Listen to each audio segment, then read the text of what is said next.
Bonjour à toutes et à tous, ravi de vous retrouver dans Smart Job, le rendez-vous emploi RH de Bismart, des débats, de l'expertise, de l'analyse et des rubriques que vous connaissez bien dans son job d'abord. Et pourquoi pas devenir agriculteur dans le Cantal. Le département est à la recherche de nouvelles recrues et pour attirer les jeunes, il met les petits plats dans les grands et propose un parcours de formation inédit, immersif, qui vous accompagnera jusqu'à la prise d'une exploitation. Nous en parlerons dans un instant avec une association à l'initiative du programme. Smart Philo, aujourd'hui l'inclusion des personnes en situation de handicap comme sujet philosophique. C'est un enjeu RH, certes, mais c'est aussi une affaire d'opinion, d'idées reçues, d'a priori qui peut se résoudre par de la discussion et de la remise en question. Nous verrons avec le philosophe Jean Maty comment les organisations peuvent aider les collaborateurs à mieux aborder ce sujet. Le grand entretien, nous recevons aujourd'hui Bruno Dassola, directeur des ressources humaines du groupe Inetum. L'occasion de revenir avec lui sur les grands enjeux RH qui touchent aujourd'hui le secteur du numérique, salaire, télétravail, formation et montée en compétences. Comment attirer les talents qui se font rares et les engager à rester au sein de l'organisation? Réponse tout à l'heure. Et puis, on terminera cette émission par fenêtre sur l'emploi. Travailler avec des personnes âgées requiert des compétences bien spécifiques. C'est pour ça que le spécialiste des résidences de seniors Domitis a fait le choix de la formation en interne. Il a créé sa propre école pour former lui-même ses nouveaux collaborateurs. J'ai tout dit, on commence comme promis par Bien dans son job, c'est parti.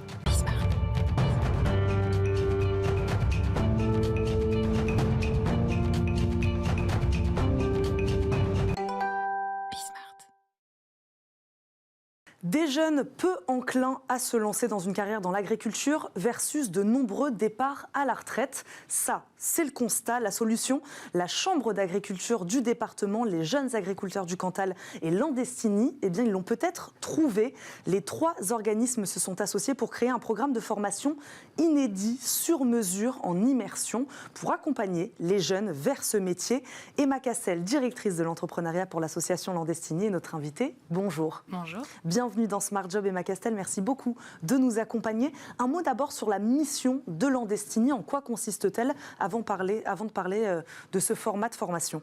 Oui, Landestini est une association auvergnate qui a pour objectif de reconnecter l'humain à la nature et de promouvoir la vie en zone rurale. Quelles sont vos actions quotidiennes, vos missions quotidiennes avec cette association? On a des programmes d'éducation auprès des écoles pour remettre les mains dans la terre et questionner ce qu'il y a derrière les assiettes. Donc on travaille avec les écoles maternelles jusqu'aux grandes écoles, en Auvergne et en France en général, jusque l'outre-mer.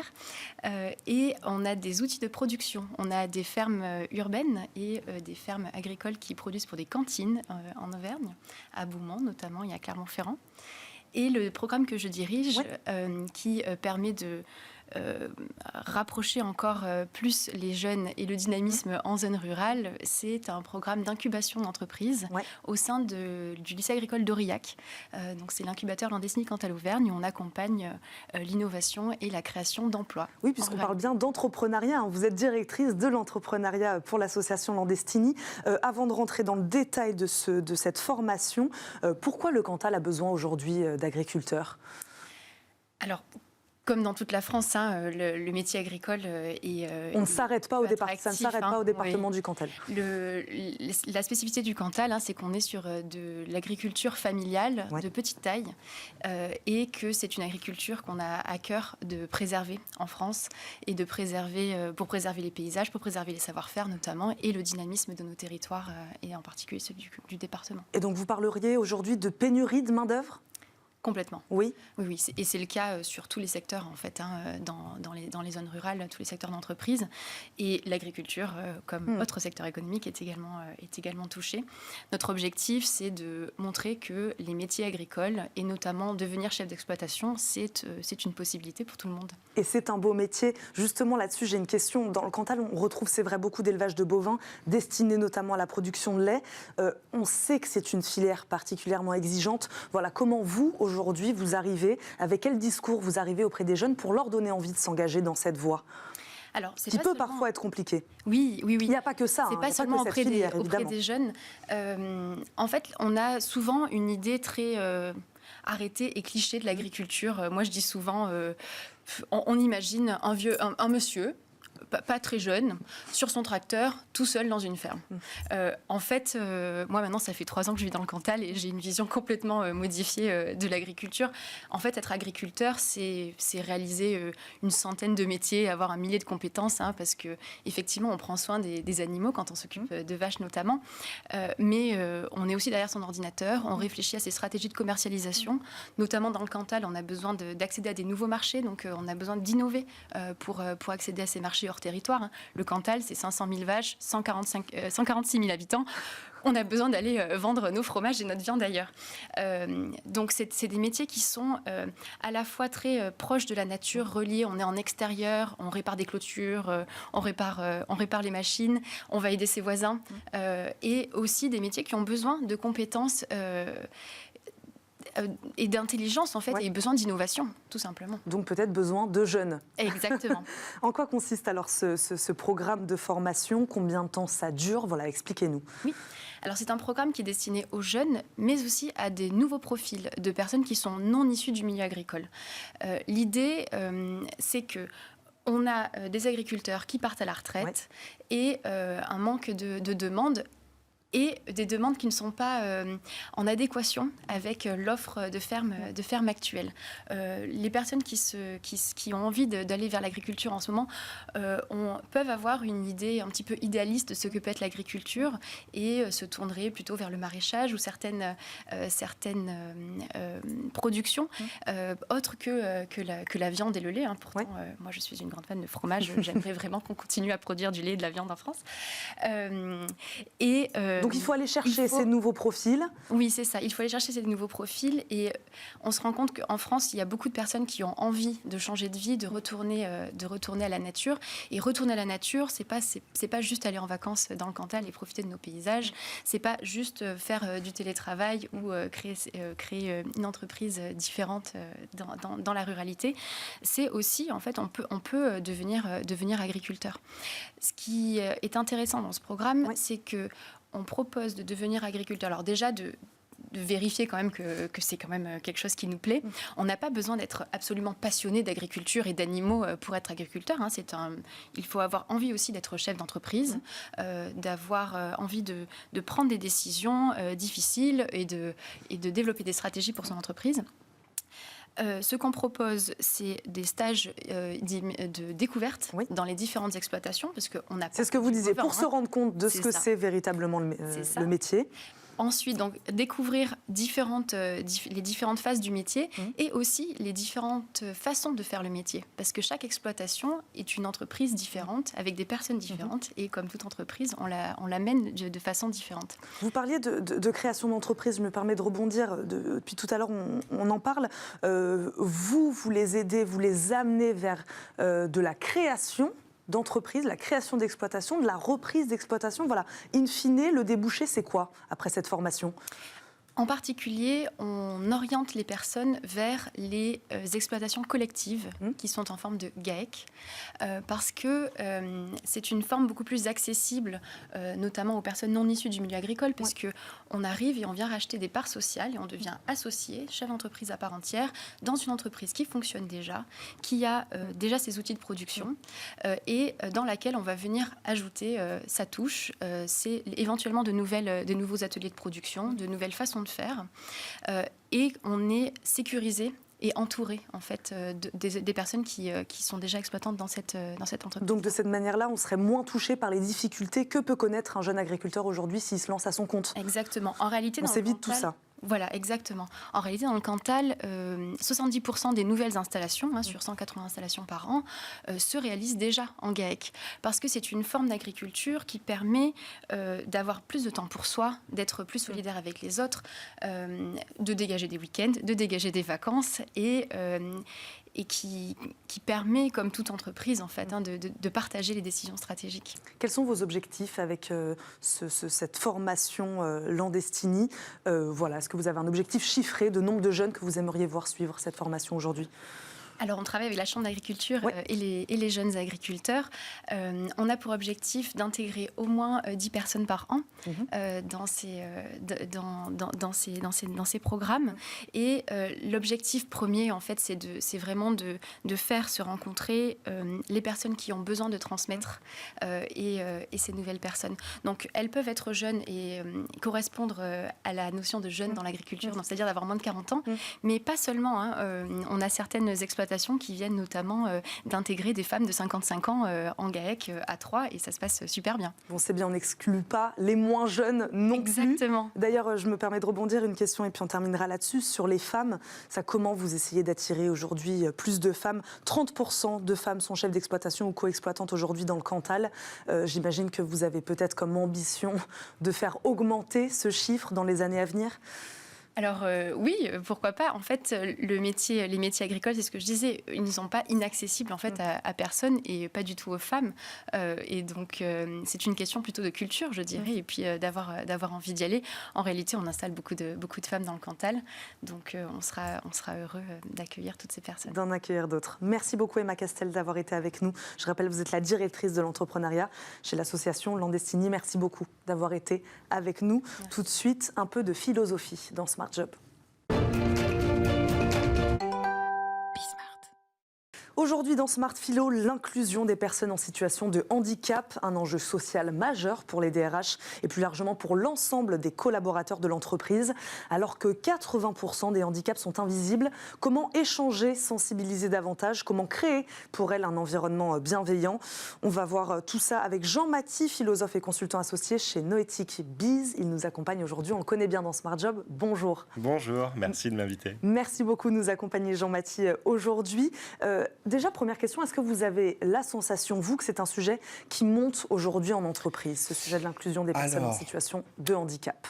Je dirais que ça monte pas mal. Alors, si on se fie d'abord au baromètre de manière un petit peu factuelle, on prend un baromètre BVA et Human and Work, en fait, de 2022, qui annonce qu'en fait, ça va être un des sujets majeurs, en fait, de 2023. Donc déjà, ils ont un peu sondé, et alors c'est sur un panel de 800 DRH, donc on a une petite vue là-dessus, quoi. Donc on sait que c'est un sujet majeur. Ensuite, on sait, donc ça c'est une première chose un peu factuelle.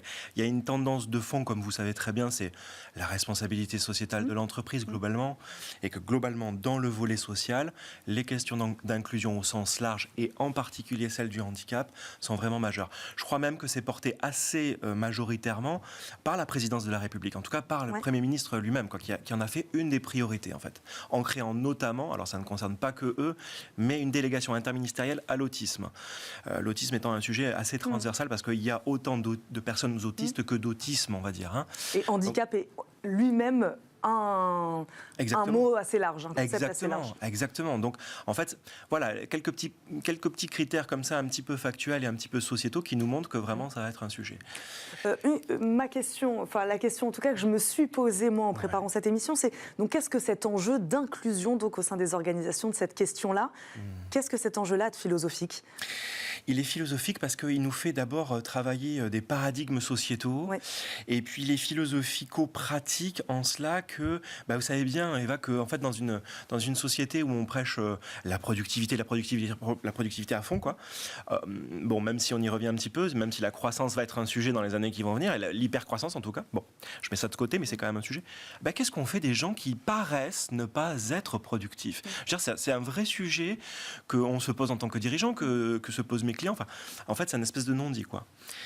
Et en fait, sur ça, il faudrait revenir sur des bases. La productivité, si je prends la métaphore des abeilles, parce que vous savez, on s'appelle les abeilles noétiques, les abeilles, elles font du miel, donc elles produisent ce qu'on appelle en économie classique des outputs, quoi, ce qui sort de l'abeille. C'est en partie du miel.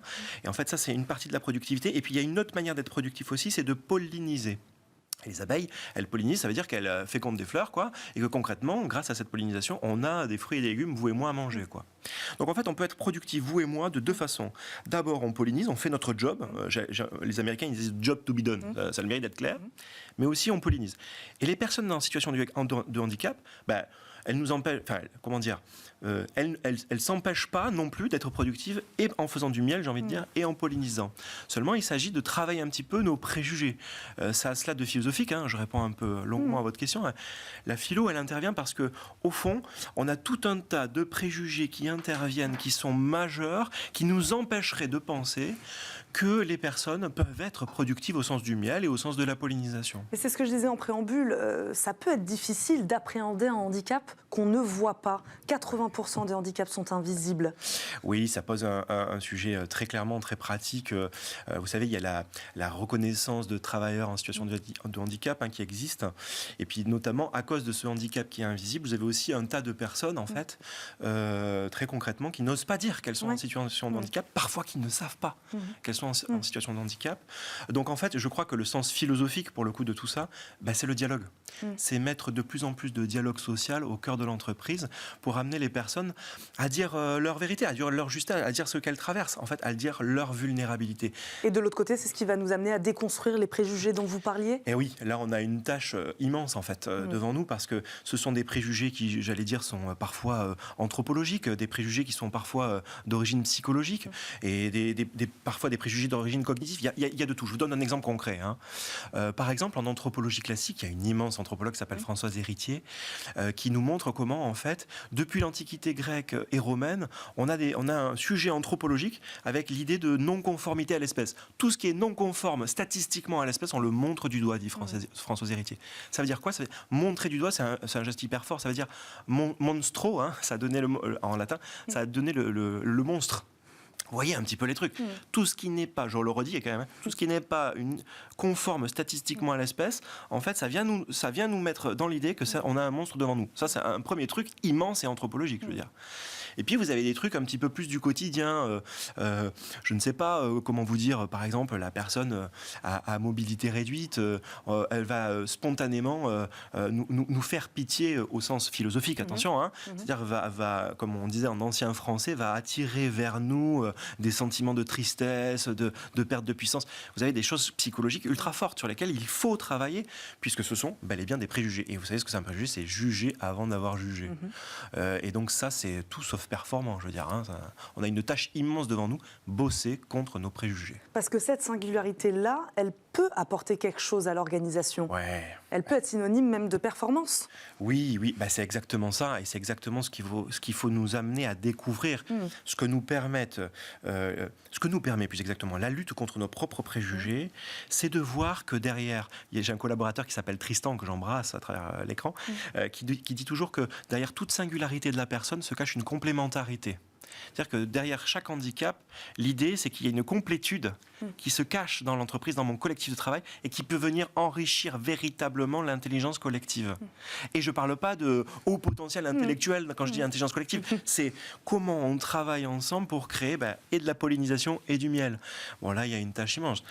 Et en fait, je suis moi-même surpris. Vous voyez, je suis la première victime de mes propres préjugés, parce que, au fond, derrière une personne en situation de handicap, se cache donc une vulnérabilité, mais en fait on est tous vulnérables, et se cache, comme vous avez dit si bien, le mot magique, c'est singularité. Et ça, les dirigeants, ils devraient l'entendre, ça. Je veux dire que la singularité, c'est ce que on cherche, quand on fait du business, on cherche à faire des offres singulières, à avoir une valeur ajoutée, comme on dit. Bon.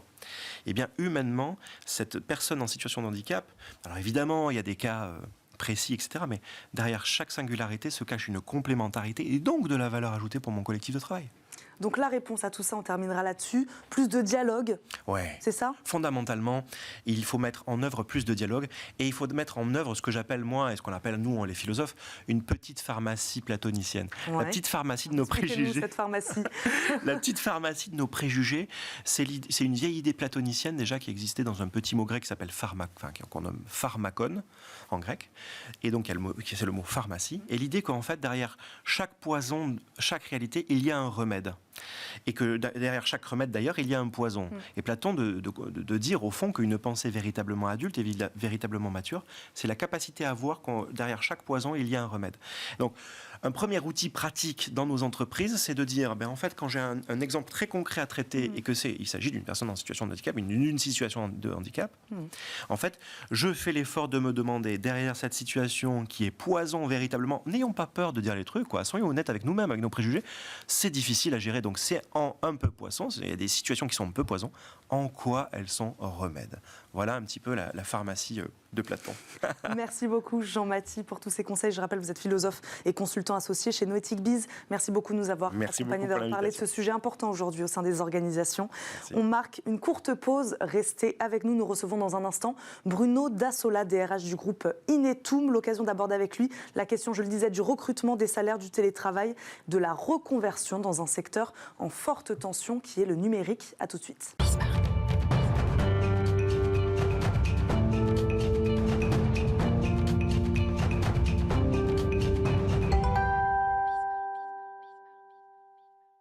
L'invité de notre grand entretien aujourd'hui est Bruno Dassola, directeur des ressources humaines du groupe de services numériques Inetum. Il fait partie des top employeurs 2023. On lui demandera d'ailleurs ce que ça signifie. Bonjour Bruno Dassola. Bonjour. Merci beaucoup de nous accompagner aujourd'hui dans Smart Job. Nous avions envie d'aborder avec vous aujourd'hui les principaux enjeux RH pour une entreprise du numérique d'envergure mondiale comme la vôtre. À l'heure de la pénurie de talents, on en parle beaucoup, et de la compétition aussi avec les puissances internationales du numérique comme la Chine, les États-Unis. On va essayer de parler de tout ça. Inetum, c'est 27 000 collaborateurs dans 27 pays. Est-ce que vous pouvez nous présenter en quelques mots les principales activités du groupe, voilà, pour qu'on comprenne bien? Alors en quelques mots, nous sommes une ESN, une entreprise de services numériques. Nous accompagnons nos clients, les moyennes entreprises, les grandes entreprises dans leur transformation digitale. Donc nous sommes là, je dirais, sur toute la chaîne de valeur ajoutée pour les accompagner dans cette transformation, que ce soit sur de l'infrastructure, sur la mise en place d'applications, d'applicatifs, sur la mise en place aussi de solutions business, puisque nous avons un certain nombre de partenaires et donc on accompagne ces clients dans cette transformation. Le cœur de votre clientèle, vous le disiez, petite, grande entreprise? Alors, on essaye de répondre aux besoins, au plus de besoins possibles sur les marchés. Aujourd'hui, nos clients sont les plus grands donneurs d'ordre dans la banque, dans la finance, et donc plutôt des grands comptes. Je le disais, 27 pays. Expliquez-nous, Bruno Dassola, quels ont été les moteurs de cette internationalisation et de votre présence actuelle dans tous ces pays-là? Alors aujourd'hui, effectivement, on est présent dans 27 pays. L'idée, Inetum, c'est construit effectivement à partir de la France et puis a commencé à grandir pour accompagner essentiellement ces grands clients dont je vous parlais à l'instant, qui sont présents effectivement au niveau international. Après, ce qui fait également la force de ce groupe-là, c'était son ancrage local, et notamment en Europe, puisque nous sommes présents beaucoup en Europe, maintenant effectivement en Amérique latine également, mais l'Espagne, la Belgique, la France, le Portugal sont nos 4 plus gros pays. Et donc, l'idée pour nous était d'accompagner ses clients sur l'intégralité de ces pays. Puis après, on a ouvert d'autres pays comme l'Afrique du Nord, comme l'Europe de l'Est, où nous sommes en capacité d'aller chercher plus de compétences et d'accompagner aussi ces clients avec des centres de services qui sont en nearshore. Comment s'organise la direction des ressources humaines d'un groupe comme Inetum, justement présent dans autant de pays aujourd'hui? Vous êtes combien? Aujourd'hui, on est un peu plus de 400 collaborateurs juste sur la partie RH, hors recrutement, puisque nous avons des équipes très importantes sur la partie recrutement. Je dirais que ce qui fait la spécificité de notre organisation direction des ressources humaines, c'est que je considère qu'il faut toujours qu'on soit adapté aux besoins locaux, aux besoins des pays, aux besoins du business et aux besoins de nos collaborateurs et de nos candidats. Et donc, je laisse quand même une certaine forme de liberté et d'autonomie aux équipes RH locales pour s'organiser. Aujourd'hui, effectivement, moi, je suis au siège de l'entreprise à Paris. On a créé des fonctions corporate, bien sûr, sur la partie talent management, sur la partie recrutement, pour accompagner tout cela. Donc, l'idée est vraiment d'avoir, je dirais, des corps projets sur lesquels nous allons travailler de manière totalement alignée, de manière globale, et puis laisser la possibilité aussi à l'autonomie aux équipes locales pour lancer leurs propres initiatives qui répondent souvent à des sujets, d'ailleurs, bien sûr business, mais des sujets de culture. On ne va pas faire de l'onboarding ou du recrutement de la même manière au Maroc, en Espagne ou en Belgique. Donc, il faut qu'on soit adapté à ces sujets-là. C'est intéressant. Vous avez parlé de recrutement, évidemment, comme toutes les entreprises du numérique. Vous recrutez. Bruno Dassola, quels sont aujourd'hui vos besoins en termes de compétences? Alors, on a eu une ambition très forte l'année dernière, puisqu'en plus, on était en sortie de Covid et on a réalisé cette ambition, puisqu'on a recruté plus de 8000 personnes dans le monde. Donc, c'était une vraie belle réussite. Cette année, on va maintenir cette ambition avec plus de 7000 postes qui vont être ouverts. Donc, il faut vraiment qu'on soit alerte sur ce qu'attendent les candidats aujourd'hui par rapport à une entreprise comme Inetum. Nous recrutons à peu près sur toutes les compétences. On a effectivement un besoin fort sur tous les métiers qui sont liés à la cybersécurité, qui sont liés à la data, qui sont liés au cloud. Donc des architectes, par exemple, des développeurs sur à peu près tous les langages. Donc effectivement, la diversité de notre activité fait que toutes les compétences aujourd'hui sont les bienvenues, avec un focus très fort effectivement dans la communication sur les métiers dont je viens de vous parler, parce que la tension est plus importante. Vous disiez 8 000 en 2022. En 2023, vous les avez trouvés? Alors, est-ce que vous avez des difficultés aujourd'hui à trouver les bons profils sur toute cette chaîne, vous le disiez? Alors, la difficulté, effectivement, elle existe. On sent que le marché est très tendu. Le début de l'année 2022 l'a été particulièrement sur le premier semestre. On a senti que la concurrence était très, très forte. On a eu effectivement une inflation aussi sur les salaires qui suivait l'inflation sur les prix d'une manière générale. Donc, ça a été difficile, mais nous avons dépassé notre objectif. Donc ça, c'était une bonne chose en travaillant notamment sur la marque employeur, sur l'expérience collaborateur qu'on peut proposer. On va en parler. Concurrence avec qui? Expliquez-nous. Avec qui vous êtes en concurrence aujourd'hui? Toutes les grandes ESN aujourd'hui. Bien sûr aussi les startups. On a un certain nombre de startups parce que c'est ça qui est intéressant pour un certain nombre d'informaticiens, de développeurs. Ils ont envie de suivre des projets qui sont un peu spécifiques, un peu différents, où on va avoir moins de hiérarchie, moins de processus que dans un grand groupe comme le nôtre. Et c'est là où justement on doit s'adapter, que ce soit dans le discours, mais aussi dans ce qu'on délivre réellement en termes d'expérience collaborateur. Sur ces chiffres que vous nous avez donnés, pour qu'on se rende bien compte, quels sont vos volumes de recrutement en France par rapport aux autres pays? Alors, sur 2022, nous avons recruté 3000 personnes sur la France. L'objectif cette année va être de 3300 collaborateurs. Le plus gros volume ensuite est aux alentours de 2000-2500 recrutements sur la partie Espagne. Donc c'est vraiment l'essentiel. Après, nous avons en Belgique 400 à 500 recrutements et également dans la même chose à peu près sur le Portugal. Et quelles sont vos méthodes pour recruter? C'est vrai, quand on voit des campagnes de recrutement à 7000, 8000 postes, on se dit, mais on ne passe pas que par LinkedIn, j'imagine. Alors, on passe essentiellement par LinkedIn. 30% de nos recrutements sont réalisés par LinkedIn aujourd'hui, donc c'est un outil dont vous ne pouvez pas vous passer. Après, effectivement, on a un fort canal de recrutement via la cooptation. Et ça, c'est généralement un sujet de fierté, parce qu'effectivement, nos collaborateurs vont aller chercher des personnes dans leur réseau pour les faire rejoindre. Ensuite, Inetum, on a fait vraiment le choix aussi de la simplification des process de recrutement. C'est-à-dire qu'on passe plus par 3, 4, 5 entretiens physiques. On est vraiment sur du distanciel. On utilise beaucoup Teams. On essaye d'aller droit au but. On a réalisé un certain nombre d'événements aussi, ou par exemple sur les métiers de la data, en novembre dernier, où on a organisé un événement spécifique où on a fait venir des développeurs, des gens qui étaient intéressés par ces métiers-là. Vraiment là-dessus, avec nos experts qui sont venus présenter l'entreprise, présenter ce que nous réalisions aussi comme projet et dans quel domaine d'activité, pour vraiment recruter et capter tout de suite les candidats et aller très vite. C'est-à-dire que l'idée, on l'a fait dans plusieurs pays, par exemple en Europe de l'Est et en Afrique du Nord, nous avons réalisé ces événements avec l'idée de dire, vous venez vous rencontrer l'entreprise et vous repartez avec un contrat de travail signé. Et donc vraiment, la rapidité aujourd'hui est absolument essentielle. Ouais, cette simplification, ce changement de méthodologie, c'est quoi? C'est la crise du Covid qui a été bien sûr. Un peu qui a fait la bascule. Ça a été un événement extrêmement important. On s'est retrouvés en distanciel et donc on ne pouvait pas arrêter non plus de recruter. La chance que nous avons eue, ou l'efficacité que nous avons eue, c'était de réussir à passer cette crise tout en continuant à servir nos clients. Et donc il fallait qu'on recrute, il fallait qu'on continue à attirer des compétences. Et donc effectivement, on s'est organisé pour pouvoir recruter à distance. Je voudrais dire un mot aussi. On sait que les entreprises du numérique recrutent aussi beaucoup de freelanceurs. Vous, c'est votre cas. Et de quelle manière vous les intégrez aujourd'hui? Vous le disiez, les gens ne veulent plus travailler de la même manière. Voilà, des développeurs qui veulent travailler peut-être sur un projet et puis s'en aller. Voilà, comment vous les intégrez aussi, tous ces gens chez Inetum? Dans notre feuille de route aujourd'hui, il est très clair, je vous le disais tout à l'heure, j'ai utilisé le mot s'adapter aux candidats. On s'adaptera aux candidats également par rapport à la relation de travail et au contrat qu'ils le souhaitent.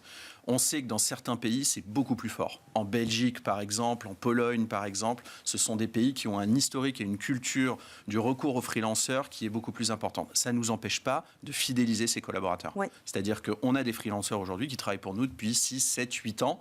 Et donc, c'est grâce à ce qu'on va leur apporter aussi en termes de plus-value, de couverture sociale, par exemple, d'expérience collaborateur. Même si je suis en freelance, j'ai accès aux locaux de l'entreprise, j'ai accès aux différents événements de l'entreprise. Et ça, c'est extrêmement important. En France, ça grandit un petit peu, mais ce n'est pas encore extrêmement marqué comme on peut le connaître dans d'autres pays. Donc, on est prêt à y aller s'il y a besoin, bien sûr. Nous sommes prêts à accueillir des freelanceurs forts de cette expérience dans certains pays. Mais aujourd'hui, je ne sens pas encore un mouvement très fort vers ce type de contrat. Bon, on va continuer à parler d'engagement collaborateur. C'est intéressant ce que vous dites. Vous venez donc de recevoir la certification Top Employeur 2023. Expliquez-nous, moi j'en avais jamais entendu parler. Que récompense-t-elle exactement ? Alors, l'Institut Top Employeur vient fixer ce qu'on appelle un benchmark, un certain nombre de règles. Oui. On vous pose on doit répondre à des critères plusieurs bien précis. centaines. Voilà, on vous pose plusieurs centaines de questions auxquelles vous allez répondre. Est-ce que vous appliquez des processus sur cette thématique-là de manière aligné partout sur le périmètre ou uniquement localement? Oui, non, c'est extrêmement simple et vous apportez des éléments de preuve à cela. Donc, Top Employeur vient essentiellement vérifier si les meilleurs processus RH sont appliqués aujourd'hui dans votre entreprise. Donc aujourd'hui, effectivement, on est Top Employeur. Donc ça, c'est d'abord une grande fierté pour les équipes essentiellement qui ont travaillé d'arrache-pied sur ces sujets-là et qui vient valider finalement ce qui a été réalisé depuis plusieurs années, puisque c'est la première fois qu'Inetum a essayé d'obtenir cette certification. La spécificité aussi, c'est qu'on l'a tenté sur 5 pays et on l'a réussi sur 5 pays, ce qui nous a permis d'obtenir la certification Top Employeur Europe. On va peut-être rentrer dans le détail de la politique RH mis en place qui vous ont conduit donc aujourd'hui à recevoir cette certification. Je le disais en préambule de cette émission, on va parler des salaires d'abord peut-être. Comment vous l'avez fait évoluer cette grille des salaires ? On parle beaucoup aujourd'hui de quête de sens, de bien-être au travail. La question des salaires, j'imagine, est quand même toujours un sujet, notamment dans votre secteur très concurrentiel. Voilà, expliquez-nous sur cet aspect-là, vous, comment vous avez fait évoluer cette grille de salaire ? Alors, on a toujours eu d'ailleurs sur la question de la politique salariale une volonté d'individualiser les propositions que nous faisons à nos collaborateurs. C'est quelque chose qui est très important parce que ce que l'on souhaite, c'est pouvoir répondre à un instant T à une situation individuelle d'un collaborateur qui est dans l'entreprise et de répondre à nos besoins. Ça, c'est le premier point. Le deuxième point, c'est qu'à chaque départ de l'entreprise, nous réalisons un entretien qui nous permet de connaître la motivation du collaborateur au départ. Alors si bien sûr on peut le convaincre de rester, on le fait, mais s'il part, c'est important pour nous de savoir pourquoi. Vous disiez qu'effectivement le salaire est important, c'est vrai, mais ce n'est pas la première cause majeure des départs. La première cause majeure des départs, c'est la recherche d'un parcours de carrière qui fait sens, la recherche du développement de compétences, et donc c'est là-dessus sur quoi on travaille de manière extrêmement forte. Sur la politique salariale, on a connu une inflation. C'est très très clair aujourd'hui. Ce qu'on a cherché à faire au cours des 2 dernières années était de pouvoir déjà récompenser la performance et le collaborateur qui est très efficace et qui a un très très bon retour de la part du client en ayant une politique individualisée extrêmement forte. On a essayé de travailler également surtout, je dirais, les éléments plus collectifs de la rémunération. Je peux vous donner des exemples. Les tickets restaurants, par exemple, sont un sujet qui permettent de toucher de manière collective. On a eu des mesures également qui sont pour les plus bas salaires de l'entreprise, parce que effectivement, une personne qui a un plus gros salaire aujourd'hui subit bien sûr l'inflation, mais la subit de manière moins importante que les collaborateurs qui ont un salaire un peu moins important. Donc, le maître mot aujourd'hui, et encore cette année, nous allons investir de manière importante sur nos collaborateurs. Alors, pas au niveau de l'inflation, mais sur des enveloppes que nous n'avions jamais connues jusqu'à présent. Donc, on souhaite vraiment démontrer à nos collaborateurs et aux candidats que nous sommes en capacité de donner un bon niveau de salaire chez Inetum. Et donc, le maître mot, c'est l'adaptation. C'est l'adaptation, c'est avoir conscience aussi des remontées terrain et des nécessités pour attirer les collaborateurs et les garder. Et donc, on s'adapte aujourd'hui au marché. On sent que le marché est en train de se calmer tout de même sur cette question-là. Est-ce que c'est la crise, que ce soit la guerre en Ukraine, des éléments sur le business qui commencent à remonter et qui donnent un peu moins de visibilité sur la croissance, c'est possible. Nous, aujourd'hui, on est plutôt très content parce que notre ambition de croissance est toujours extrêmement présente. On a une très bonne visibilité sur le business et sur les attentes de nos clients. Donc, l'objectif est encore de croître, bien sûr, cette année. Les attirer, les garder, ça passe aussi par un dispositif de télétravail, j'imagine, travail hybride. Bien sûr. Qu'est-ce que vous proposez chez Inetum ? Alors aujourd'hui, on a un accord sur le télétravail et des règles sur le télétravail qui sont les mêmes dans tous les pays, parce que ce qui est important pour moi, c'est effectivement que l'expérience collaborateur à Paris soit la même qu'à Madrid aujourd'hui, par exemple. On a, si je reviens juste sur la France, un accord qui est extrêmement flexible, qui prévoit un nombre de jours de télétravail qui est de plus de 170 sur l'année. Et donc, le collaborateur va prendre ses jours de télétravail dans ce quota et avec l'accord de son manager, va pouvoir être en télétravail. Aujourd'hui, très clairement, on est sur 2,5, 3 jours de télétravail en moyenne par collaborateur. Et donc, c'est quelque chose qui fonctionne. Ça nous a demandé de l'adaptation, bien sûr. On a accompagné beaucoup aussi nos managers sur ces sujets-là. Il faut qu'on continue parce qu'on doit encore s'améliorer sur ce sujet. Il faut être vigilant sur la question de l'efficacité aussi au travail, tout en étant 3-4 jours en télétravail. Mais donc voilà, on a une indemnité de télétravail, on a un quota et ça fonctionne plutôt bien. On a également, en parallèle, investi sur nos locaux. On vient de changer de siège social le 1er janvier. Nous sommes toujours à Saint-Ouen, mais dans des locaux neufs, extrêmement agréables, avec un focus très fort sur le télétravail existe et continuera à exister chez Inetum. Et pour autant, lorsque vous allez venir, vous allez trouver une plus-value, une valeur ajoutée, voilà, avec des espaces collectifs, avec un certain nombre de choses qui sont mises à disposition des collaborateurs. Et pour l'instant, après 2 mois, ça fonctionne plutôt bien. Le temps passe, il nous reste une petite minute. Bruno Dassola, vous le disiez, monter en compétences, peut-être c'est plus important peut-être aujourd'hui pour les salariés, cet enjeu de formation et de montée en compétences que la question salariale. Justement, quel programme de formation vous mettez en place pour vos salariés en termes de compétences, montée de compétences en informatique ou peut-être même en termes de reconversion d'ailleurs? C'est un enjeu absolument majeur. C'est-à-dire qu'on sait les difficultés que nous avons à les recruter. Ça passe, la gestion de cette difficulté, ça passe par la formation, par ce qu'on appelle l'upskilling, le reskilling, le développement des compétences de nos collaborateurs. On investit massivement sur le sujet. En 2022, nous avons formé plus de 15 000 salariés. Sur nos 27 000, d'accord ? Et c'est encore trop peu. C'est-à-dire qu'il faut qu'on continue à proposer un catalogue de formation qui soit le plus complet possible, faciliter aussi l'accès à la formation, notamment en continuant de la formation en présentiel, mais beaucoup en distanciel. Et nous avons un enjeu majeur aussi sur la certification. Nous devons certifier nos collaborateurs sur l'utilisation d'un certain nombre de langages, d'outils, et ce sont les 3 objectifs majeurs que nous avons cette année. On va continuer à investir sur cette question de formation. Et ça va être un enjeu, pourquoi un enjeu, un avantage concurrentiel? C'est un avantage pour l'engagement collaborateur. C'est ce que vous Aujourd'hui, on veut aussi croître. On a effectivement parfois des sujets de fidélisation. Si je fidélise plus les collaborateurs chez Inetum, j'aurai moins besoin de recruter. Et donc, pour les fidéliser, il faut que je les forme, il faut que je leur donne ces parcours de carrière. On travaille sur plusieurs domaines d'activité. Il faut qu'ils puissent passer d'un client à l'autre, mais il faut aussi qu'ils puissent grandir, améliorer leurs compétences, se développer personnellement. Et c'est pour ça que c'est un enjeu majeur pour les fidéliser. Et on va terminer là-dessus. Merci beaucoup, Bruno Dassola, d'avoir répondu à nos questions aujourd'hui. Je rappelle, vous êtes le directeur des ressources humaines du groupe Inetum. Merci beaucoup d'avoir répondu à nos questions. Tout de suite et comme chaque jour, on termine cette émission par Fenêtre sur l'emploi.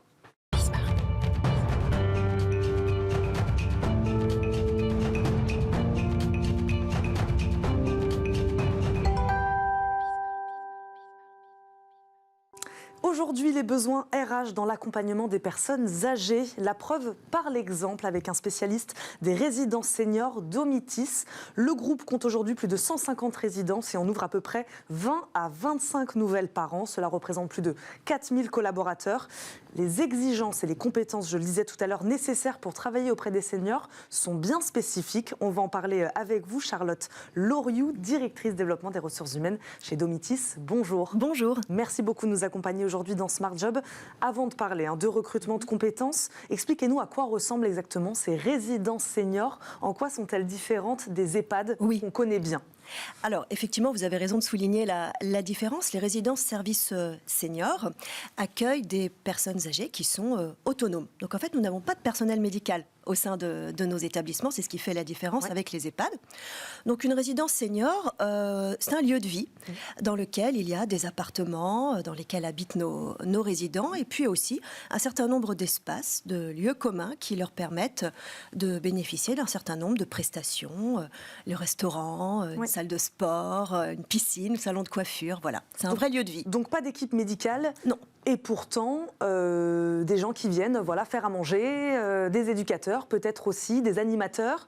Alors, on a un animateur, effectivement, qui est là dans la résidence, qui fait partie de l'équipe de la résidence, qui met en place un certain nombre d'activités pour animer, on va dire, le quotidien. En revanche, les personnes seniors ont un appartement où elles peuvent tout à fait faire leur propre repas si elles le souhaitent. Si elles n'ont pas envie, sinon elles vont au restaurant. Elles sont très libres, finalement. Vous recrutez 500 postes rien que pour 2023. Comment vous expliquez la dynamique aujourd'hui du secteur? Alors, je pense que déjà, c'est structurellement un secteur qui est très porteur, puisque compte tenu du vieillissement de la population, il faut créer, il y a une vraie nécessité de créer une solution d'habitat en fait, pour les personnes seniors. Donc, forcément, notre groupe, qui est spécialiste et leader dans ce domaine-là, crée au moins 20 à 25 résidences, ouvre 20 à 25 résidences par an. C'est énorme. Voilà, c'est énorme. Ça fait presque une tous les 15 jours. Et pour ces résidences, nous recrutons 20 à 25 collaborateurs. Donc nous créons chaque année 500 postes, qui sont des postes très variés. Il y a des postes... dites-nous, alors, quels sont les postes représentés, les métiers représentés dans ces structures? Alors, une résidence service senior, c'est comme une petite PME. Donc, il y a forcément une équipe de direction, des conseillers commerciaux, et puis des postes très variés, d'accueil, d'animation, de maintenance, de service en salle, de ménage. Enfin, voilà. C'est, comme je vous le disais, un vrai lieu de vie. Donc, on a des équipes polyvalentes. Il y a des compétences techniques, mais je crois que ce qui est important aussi pour vous, c'est les compétences comportementales. C'est-à-dire il faut certaines compétences bien spécifiques pour travailler aujourd'hui auprès des seniors. Quelles sont-elles? Voilà, expliquez-nous ces compétences, non pas techniques, puisqu'en plus, vous le disiez, les métiers sont différents. On ne va pas les énumérer pour chaque métier. Tout à fait, oui. Quelles sont les compétences comportementales essentielles aujourd'hui pour travailler auprès des seniors? Ce qui est vraiment essentiel, déjà, c'est d'avoir une forte affinité avec la population senior. Sinon, c'est un petit peu compliqué de travailler en résidence-service. Et ce qui me semble vraiment primordial, c'est ce savoir-être, donc qu'on appelle les soft skills, c'est-à-dire de l'empathie, forcément, avec la population senior, et chez Domitis, un vrai sens du service. Voilà. On est là pour faire en sorte que les seniors vieillissent bien, et donc forcément, ce sens du service doit être très pointu. Et pour ce faire, pour parfaire ce sens du service, je sais que vous formez vous-même vos nouveaux collaborateurs. Vous avez créé l'école Domitis, qui a d'ailleurs eu la certification Calliope. En quoi elle consiste, cette école, et pourquoi c'est important pour vous de former finalement vous-même ces collaborateurs? Alors, nous avons un centre de formation, effectivement, qui s'appelle Domitis Campus, et qui vient de recevoir la certification Calliope.